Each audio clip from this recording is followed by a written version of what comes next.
Quittons les bords du lac d'Annecy pour les bords du littoral, ici à la mer du Nord, où notre studio est posé, histoire de prendre un bon bol d'air frais et de s'essayer une petite balade en bateau. La voile, a priori, ça a l'air simple, il suffit de se laisser porter par le souffle du vent et de jongler avec les éléments. Mais vous allez voir que finalement, devenir marin, eh bien, ça ne s'improvise pas. Surtout si on veut faire de la compétition, il faut beaucoup d'expérience, connaître la météo et pouvoir compter aussi sur un équipage fiable en toutes circonstances. Voyez ce reportage de Julien Wattier et de Marie-Pierre Moulignot, direction Nieuport.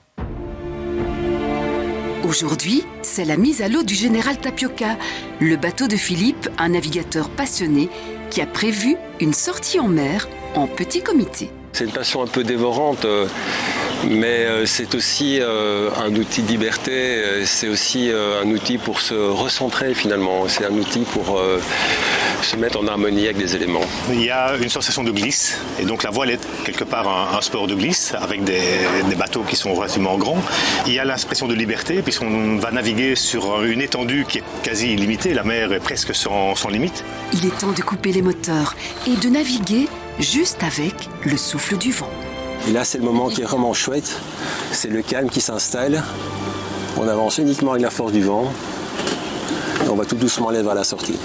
La météo, pour nous, bien évidemment, c'est la force du vent. Alors pour s'adapter à la force du vent, on va travailler sur la surface des voiles. Donc on va mettre des voiles plus ou moins grandes en fonction de la force et en fonction de l'allure, donc en fonction de l'angle qu'on fera par rapport au vent.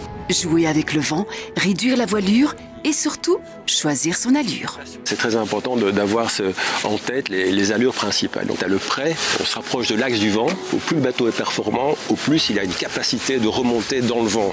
Le vent de travers, donc le vent est perpendiculaire à la marge du bateau. C'est très rapide, très agréable. C'est plutôt la vitesse. Bon, c'est l'allure la plus simple. On appelle ça le largue.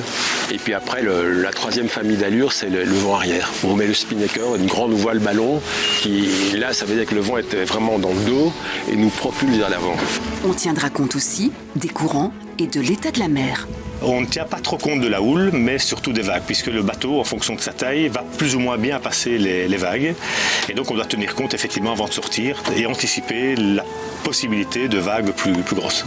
On voit heure après heure, tu as vu comment les courants évoluent. Hein. Tu as vu ici on a marée basse, tu vois le courant qu'il y a. Quoi. Les courants et les marées, effectivement, c'est important, surtout ici en Belgique, où on a des coefficients pour l'instant assez forts, et donc des courants qui sont assez importants, qui peuvent aller jusqu'à 2 nœuds et demi, donc ça fait 4-5 km/h. Donc il faut être capable d'aller au moins aussi vite que le courant si on veut être en mesure de remonter le courant. Pas facile de s'y retrouver. Le vocabulaire est parfois un petit peu compliqué. Entre le phoque, le point de drisse, le génois ou le spinnaker, devenir marin ne s'improvise pas. En fait, sur un voilier, il n'y a pas de corde, ça n'existe pas. Donc en fait, chaque cordage, chaque bout a un nom. Pourquoi ? Parce qu'en fait, c'est une tradition dans la marine, il faut pouvoir spécifier exactement ce qu'on attend d'un équipier. On dit tu bordes l'écoute de génois, tu choques la drisse du phoque, tu bordes le bras de spi. Donc c'est des expressions, mais en fait, ça correspond à une action très précise. C'est comme une langue, il faut connaître le vocabulaire. Et puis, il faut être aussi polyvalent. Il faut être un petit peu MacGyver, effectivement. Il faut aimer bricoler, il faut avoir de la créativité parfois pour se sortir de situations qui peuvent être un peu difficiles parfois. En fait, en bateau, c'est toujours la vigilance qui compte. Il ne faut pas se relâcher, essayer de voir où tu es. En fait, c'est ça qui est intéressant. C'est un univers qui est amical, mais le danger est toujours présent. Et un homme à la mer, ça peut vite arriver. Il faut toujours être attentif. Mais Philippe, c'est avant tout un marin, un vrai marin. Une des premières choses qu'il m'a apprises, c'est s'il y a beaucoup de vent dehors, on ne sort pas. Si on est dehors et qu'il y a beaucoup de vent, on doit être en mesure d'assumer, d'être capable de faire face au vent. Ceci étant, à trop voir la météo, le marin reste au bistrot. Hein, donc il faut aussi trouver le juste milieu.